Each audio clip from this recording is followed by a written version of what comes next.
तक आपने एनसीईआरटी आरआईबीए 2024 वाला प्लेलिस्ट एक्सेस कर लिया होगा, जहां पर मैंने आरआई एनसीईआरटी के रिगार्डिंग कंप्लीट इंफॉर्मेशन दे रखी है। आरआई बीएड किस हिसाब से एनसीईआरटी ने उससे डिजाइन किया है, RI BEd common entrance examination की सिलेबस डिजाइनिंग क्या है, क्या आरआई में हॉस्टल्स वगैरह अवेलेबल है, आरआई की एलिजिबिलिटी क्राइटेरिया क्या है रिगार्डिंग बीएड, ये सारे बातों की जानकारी आपको हमारे एनसीईआरटी आरआई बीएड 2024 वाले प्लेलिस्ट में मिल जाएगी।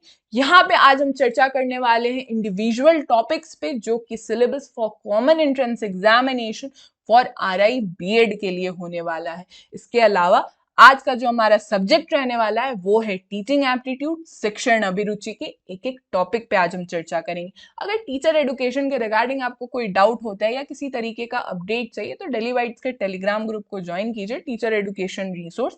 यहाँ पे जितने भी डेली वाइट्स के वेबिनार वगैरह होते हैं, सेमिनार होते हैं, स्टूडेंट्स मीटअप होते हैं, ये सारी चीजों की जानकारी भी आपको यहाँ पे मिलती रहेगी। साथ ही में टीचर एडुकेशन के फील्ड में अगर किसी और कोर्स को आप परस्यू करना चाह रहे हो और उसके रिगार्डिंग अगर आप कोर्सेज या मॉड्यूल की जानकारी चाहते हो तो एक बार आप हमारा ऑफिशियल वेबसाइट विजिट कीजिए www.dellybytes.in, और यहाँ पे जितने भी परफॉर्मेंस बूस्टर कोर्सेज हैं उन्हें आप एक्सेस कर सकते हो। तो अब हम समझते हैं टीचिंग एप्टीट्यूड के इंडिविजुअल टॉपिक्स को। आपको मेरी स्क्रीन पे लगभग 7 टॉपिक्स दिख रहे होंगे। एटीट्यूड टुवर्ड्स एजुकेशन, एजुकेशन के रिगार्डिंग आपका एटीट्यूड क्या होना चाहिए, आप किस हिसाब से एजुकेशन को संभाल पा रहे हो, यानी आप कैसे पढ़ा रहे हो।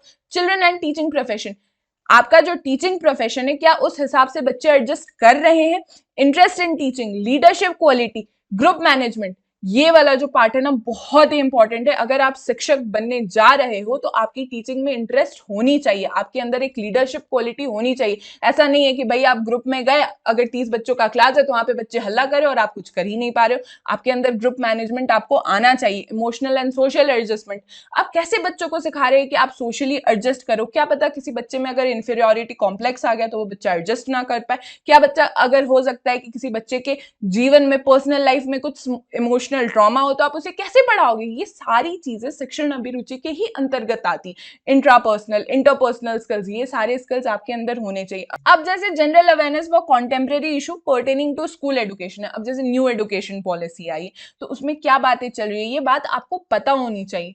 अब जैसे दूसरा है learning and factors affecting learning. आपको पता है लर्निंग ऐसे नहीं होती है, बच्चे ऐसे बस आप पढ़ा रहे हो जैसे अभी मैं आपको बता रही हूँ तो ये कोई बहुत बेहतरीन तरीके की लर्निंग नहीं हो रही है, यहाँ पे वन वे टीचिंग हो रही।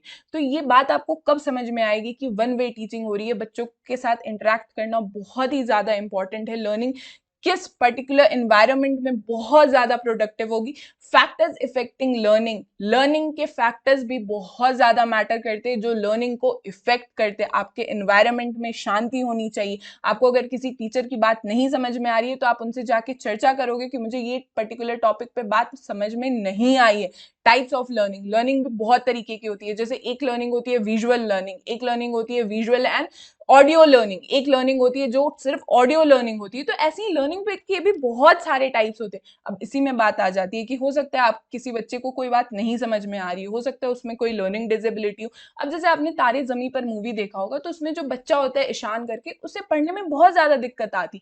उनके माँ बाप समझते हैं कि ये बच्चा बदमाशी कर रहा है, लेकिन नहीं, वहां पे बच्चे को डिसलेक्सिया होता है। अब ये बात मुझे कैसे पता है कि उस पर्टिकुलर बच्चे को डिसलेक्सिया है। वैसे ही अगर कोई बच्चा जिसे मैथ्स कैलकुलेशन में इशू आ रही है तो मुझे लगेगा कि बच्चे बदमाशी करे, लेकिन ऐसा नहीं है। क्या पता हो सकता है उस बच्चे को जेन्युइनली कोई इशू और हो सकता है उसे डिसकैलकुलिया जैसा डिसेबिलिटी हो। तो ये सारी चीजें आपको कब चर्चा में आप समझ पाओगे, जब आपको लर्निंग डिसेबिलिटी के भी पर्टिकुलर टाइप समझ में आएंगे। जैसे एक होता है एएसडी, ऑटिज्म स्पेक्ट्रम डिसऑर्डर, इसमें भी बच्चे को डिसेबिलिटी आ जाती है, इसमें भी बच्चा बोल नहीं पाता है, बहुत ज्यादा उसके अंदर सोशल एंजाइटी होती है। तो ये सारी चर्चाओं को आप विस्तृत ढंग से कब समझोगे, जब शिक्षण अभिरुचि के एक एक टॉपिक को, इन 7-8 टॉपिक के अलावा भी जो टॉपिक्स होते हैं जैसे ब्लूम्स टैक्सोनॉमी होती है, लर्निंग के और भी जितने टाइप्स होते हैं, मैक्सिमम्स ऑफ लर्निंग होती है, इन सारे चर्चाओं को आप और बेहतरीन तरीके से समझोगे। अगर आपको कुछ समझ में नहीं आ रहा है कि कहाँ से शिक्षण अभिरुचि पढ़े तो नुपुर मैम ने डेली वाइट्स के यूट्यूब चैनल पे दो प्लेलिस्ट बना रखे हैं जहां पे आपको 40 से 50 लेक्चर्स मिल जाएंगे। ऐसा नहीं कि एक बार आपने देखा और आपको बात समझ में आ गई, भाई 4 से 5 बार जाके दोनों प्लेलिस्ट के सारे लेक्चर्स को आप एक्सप्लोर कीजिए। टीचिंग एप्टीट्यूड के 30 क्वेश्चंस में सारे के सारे लगभग 27 प्लस क्वेश्चंस आपके सही होंगे। अब अगर आप कंफ्यूज हो रहे होगे कि लैंग्वेज प्रोफिशिएंसी और रीजनिंग एबिलिटी के सिलेबस को हम कहाँ जाके समझे, जो मैंने पिछला वाला प्लेलिस्ट आपको बताया था एनसीईआरटी RIBA 2024 वाला, वहां पे उस प्लेलिस्ट पे आप जाओ और आपको दोनों सब्जेक्ट के सिलेबस पे विस्तृत ढंग से डिटेल में आपको बात समझ में आ जाएगी।